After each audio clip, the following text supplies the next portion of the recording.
Hello student, आप सभी का ग्रामोदय महाविद्यालय के डिजिटल प्लेटफॉर्म पर हार्दिक स्वागत है। गाइज, हमने फोटोसिंथेसिस यूनिट चालू की थी और फोटोसिंथेसिस यूनिट में सबसे पहले हमने उसका जनरल जो इंट्रोडक्शन है वो पार्ट लिया था। फिर जो फोटोसिंथेसिस जो दो पदों में होने वाली रिएक्शन है, जिसमें एक स्टेप तो होता है लाइट रिएक्शन का और सेकेंड स्टेप होता है डार्क रिएक्शन का, तो वो हमने सारे डिस्कस किए कि भाई लाइट रिएक्शन में क्या होता है, लाइट डिपेंडेंट प्रोडक्ट बनते हैं। लाइट की प्रेजेंस में एटीपी और NADPH2 का निर्माण होता है। और डार्क रिएक्शन में क्या होता है कि लाइट रिएक्शन में जो एटीपी और NADPH2 बने, उसी के प्रयोग की सहायता से हम डार्क रिएक्शन में CO2 का रिडक्शन करते हैं। CO2 को रिड्यूस करते हैं, कार्बोहाइड्रेट में शर्करा में रिड्यूस करते हैं। और डार्क रिएक्शन में जब CO2 का रिडक्शन होता है तब कार्बोहाइड्रेट का निर्माण होता है और साथ में हमें बाई प्रोडक्ट के रूप में, सह उत्पाद के रूप में ऑक्सीजन की प्राप्ति होती है। तो जो फोटोसिंथेसिस है, फोटोसिंथेसिस का स्पष्ट मतलब है कि भाई फोटोसिंथेसिस कि भाई प्रकाश की उपस्थिति में संश्लेषण, किसका संश्लेषण, किसका निर्माण, कार्बोहाइड्रेट या शर्करा का निर्माण। तो हरे पौधे जो होते हैं, हरे पौधे CO2 तथा जल की सहायता से लाइट तथा क्लोरोफिल की प्रेजेंस में कार्बोहाइड्रेट और ऑक्सीजन का निर्माण करते हैं, यही प्रकाश संश्लेषण। प्रकाश संश्लेषण एक रिडॉक्स रिएक्शन है और प्रकाश संश्लेषण के अंदर CO2 का तो होता है रिडक्शन और वाटर का होता है ऑक्सीडेशन। तो लाइट रिएक्शन होती है सबसे पहले कि भाई जो पिगमेंट सिस्टम होते हैं, थाइलेकोइड की झिल्ली में जो वर्णक तंत्र होते हैं, क्लोरोफिल जो वर्णक होता है, कैरोटिनॉइड्स, फाइकोबिलेंस जो भी वर्णक होते हैं, वो ट्रैप करते हैं लाइट को, सोलर एनर्जी को ट्रैप करते हैं, वाटर स्प्लिटिंग होता है और फिर जो है हमें अंत में जो लाइट रिएक्शन में एटीपी तथा NADPH2 की प्राप्ति होती है। और उसी एटीपी और NADPH2 की सहायता से हम डार्क रिएक्शन में CO2 को रिड्यूस करते हैं कार्बोहाइड्रेट। C3 साइकिल के अंदर भाई क्या होता है कि CO2 रूबिस्को की सहायता से जो है अंत में कार्बोहाइड्रेट में परिवर्तित हो जाता है। और इसमें पहला जो बनने वाला स्थायी उत्पाद होता है वो 3-फॉस्फोग्लिसरिक एसिड होता है। जबकि जो C4 साइकिल है, C4 साइकिल के अंदर 4 कार्बन वाला ऑक्सलो एसिटिक एसिड बनता है। उसमें CO2 फास्फोइनोल पायरुवेट से जुड़ती है। उसमें दो सेल ऑर्गेन्यूल्स, मतलब दो जो है दो प्रकार की कोशिकाएं काम में आती है, एक तो बंडल शीथ सेल और leaf mesophyll cell. C4 cycle में, C3 साइकिल में जहां पर केवल 18 एटीपी खर्च होते हैं, लेकिन C4 साइकिल में जो है कार्बोहाइड्रेट के एक मॉलिक्यूल के निर्माण में लगभग 30 एटीपी का खर्चा आता है। फिर आता है CAM प्लांट्स। तो CAM प्लांट्स के अंदर एक स्पेशल प्रकार का एडेप्टेशन है कि इसमें जो है दिन के समय में तो गैसेस एक्सचेंज होता नहीं, तो रात के समय में CO2 अंदर लेकर के मैलिक एसिड इत्यादि में कन्वर्ट कर ली जाती है और दिन के समय में उसी मैलिक एसिड वगैरह को वापस तोड़ करके CO2 निकाल करके कार्बोहाइड्रेट का निर्माण कर दिया जाता है। तो गाइज, ये जो फोटोसिंथेसिस के अंदर जो इन्वॉल्व जो जनरल 2 स्टेप थे, लाइट रिएक्शन और डार्क रिएक्शन, इनके बारे में हमने डिस्कस कर लिया और अंत में हमको जो है कार्बोहाइड्रेट मॉलिक्यूल की प्राप्ति हुई। कार्बोहाइड्रेट अणु जो है हमें प्राप्त हुआ और कार्बोहाइड्रेट शर्करा का निर्माण पादप करते हैं, कार्बोहाइड्रेट का निर्माण पादप करते हैं। इसी कार्बोहाइड्रेट का उपयोग पादप खुद भी करते हैं तथा पादप पर निर्भर रहने वाले जो प्राथमिक उपभोक्ता है, प्राइमरी कंज्यूमर, ये प्राइमरी कंज्यूमर भी जो है इसी कार्बोहाइड्रेट का उपयोग करके जो है अपना जीवन चक्र, अपनी मेटाबॉलिक रिएक्शंस को पूरा करते हैं, एनर्जी प्राप्त करते हैं। तो फिर जो है इन प्राइमरी कंज्यूमर को खाते हैं सेकेंडरी कंज्यूमर और सेकेंडरी को फिर टर्सरी वापस जो है डिकम्पोजर की सहायता से वापस ये तो मटेरियल का साइकिल मानो या मिनरल्स का जो भी एटम्स का साइकिल इस प्रकार से चलता रहता है। मतलब ऐसा ऐसा सामान्यतः कहा जाता है कि भाई मिट्टी का मनुष्य वापस मिट्टी में ही मिल जाता है। तो हकीकत में यही चीजें हो रही कि भाई जो प्लांट्स ने जो मिनरल साइंस जो जमीन से एब्जॉर्ब की है, वो के वो फिर प्लांट से जीवों में गए, जीव जब वापस मर जाते हैं तो वो के वो जो मिनरल एलिमेंट जो है वापस मृदा के अंदर मिल जाते हैं। तो इस प्रकार एक प्रकार का ये साइकिल चलता रहता है। तो आज हमारा जो नेक्स्ट टॉपिक है भाई बैक्टीरियल फोटोसिंथेसिस, जीवाणु प्रकाश संश्लेषण। ऐसा कहा जाता है कि भाई जीवाणु भी जो है प्रकाश संश्लेषण की क्रिया करते हैं, रसायनों संश्लेषण भी होता है। तो हम लेते हैं पहले जीवाणु प्रकाश संश्लेषण। तो फोटोसिंथेटिक बैक्टीरिया भी होते हैं भाई। भाई बैक्टीरिया क्या होते हैं? बैक्टीरिया होते हैं प्रोकैरियोट्स। बैक्टीरिया होते हैं प्रोकैरियोट्स, और बैक्टीरिया को रखा गया है मोनेरा के अंदर। ये बैक्टीरिया को रखा गया है मोनेरा जो किंगडम है उसके अंदर रखा गया है।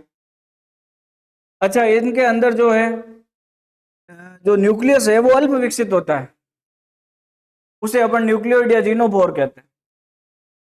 एक बैक्टीरियल सेल की हम बात करें तो बैक्टीरियल सेल के अंदर उसका बिखरा हुआ जो जेनेटिक मटेरियल होता है, उसके अलावा एक्स्ट्रा एक्स्ट्रा जेनेटिक मटेरियल जो प्लाज्मिड के रूप में वो रहता है, और कुछ राइबोसोम वगैरह पाए जाते हैं, और कुछ जैसे अपन अपन कहते हैं फास्फेट ग्रेन्यूल्स वगैरह, वो चीजें होती है। बाकी सेल ऑर्गेन्यूल्स वगैरह, प्लांट सेल, एनिमल सेल जैसे ऐसे कोई कोशिका अंगक नहीं पाए जाते।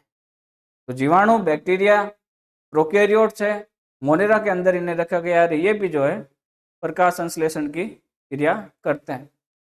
तो प्रकाश संश्लेषी बैक्टीरिया कौन कौन से हैं? तो रोडोस्पाइरुलम, क्लोर्बियम, क्लोरमेटियम। और जीवाणुओं के अंदर जो उनका एक, जैसे हमारा जब श्वसन में जो एनर्जी का निर्माण होता है, एटीपी का निर्माण, तो माइटोकॉन्ड्रिया उसमें रोल प्ले करता है। लेकिन बैक्टीरिया की जो सेल मेम्ब्रेन होती है, जिसे मीजोजोम कहते हैं, तो ये मीजोजोम ही जो है ये निर्माण करती है एनर्जी का। जीवाणु प्रकाश संश्लेषी अंगक होते हैं क्रोमेटोफोर। जीवाणुओं में एक पतली झिल्ली समान संरचनाएं होती है जिन्हें क्रोमेटोफोर कहते हैं, और उसी पर जो है पिगमेंट पाए जाते हैं। तो ये प्रकाश संश्लेषी ऑर्गेन्यूल्स होते हैं क्रोमेटोफोर। अब जीवाणु प्रकाश संश्लेषी वर्णक क्या होते हैं? Bacterio chlorophyll A, bacterio chlorophyll B, और बैक्टीरियो विरिडियम। बैक्टीरिया में भी जो है प्रकाश संश्लेषण की अभिक्रिया का जो रिएक्शन सेंटर है वो होता है, तो वो रिएक्शन सेंटर होता है भाई P890। जीवाणु सामान्य प्रकाश के अलावा इंफ्रारेड तथा फारेड में भी फोटोसिंथेसिस कर सकते हैं। तो बैक्टीरिया जो होते हैं वो नॉर्मल लाइट के अंदर तो फोटोसिंथेसिस कर ही सकते हैं, इसके अलावा ये जो इंफ्रारेड और फारेड है इसमें भी ये फोटोसिंथेसिस की क्रिया कर सकते हैं बैक्टीरिया। अब जैसे हमने फोटोसिंथेसिस पढ़ा, तो फोटोसिंथेसिस के अंदर प्रोटॉन डोनर का कार्य कर रहा था भाई अपना ये जल कर रहा था। अब इसमें क्या करेगा भाई प्रोटॉन डोनर का कार्य? इसमें प्रोटॉन डोनर का कार्य करेगा H2S। वहां बाई प्रोडक्ट के रूप में ऑक्सीजन निकल रही थी, यहाँ पर जमा होगी बैक्टीरिया के शरीर में सल्फर। तो जीवाणुओं में प्रोटॉन स्रोत का कार्य करेगा सल्फर युक्त पदार्थ हाइड्रोजन डाइसल्फाइड।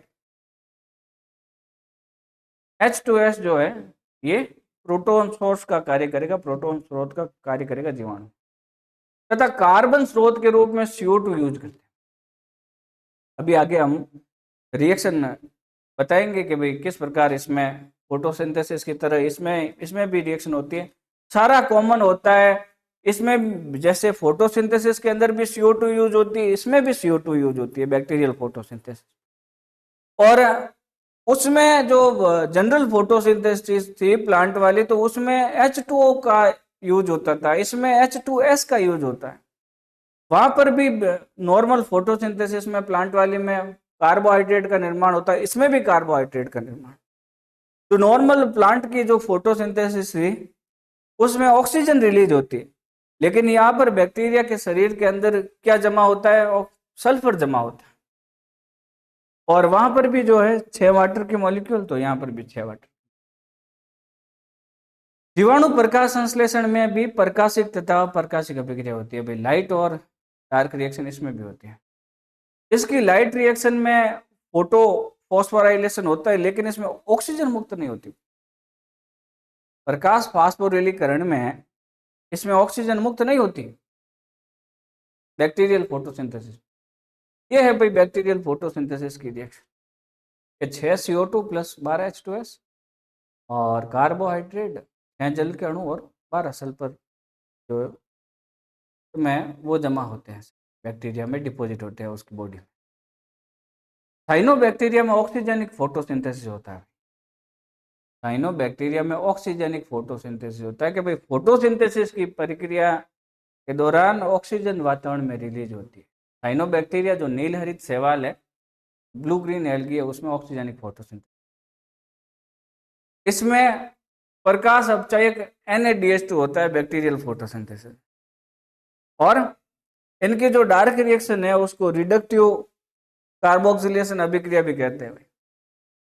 यह सामान्यतया क्रेब साइकिल का ही उल्टा होता है। जैसे क्रेब साइकिल में जहां जहां CO2 खर्च होगी वहां पर इसमें CO2 वहां यूज होती है।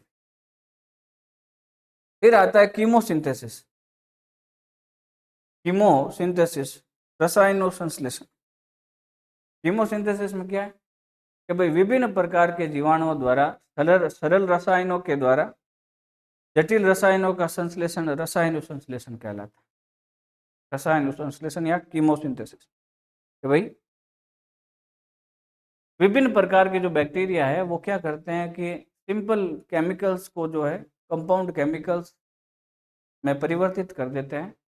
ये रसायन संश्लेषण कहते हैं। एग्जाम्पल है नाइट्रोजन बैक्टीरिया, नाइट्रोसोमोनास और नाइट्रोबैक्टर। ये नाइट्रोजन को नाइट्राइट और नाइट्रेट में कन्वर्ट कर देते हैं, एनर्जी रिलीज होती है इस प्रकार। तो गाइस ये जो है जो फोटोसिंथेसिस जो यूनिट है उस फोटोसिंथेसिस यूनिट का लास्ट टॉपिक।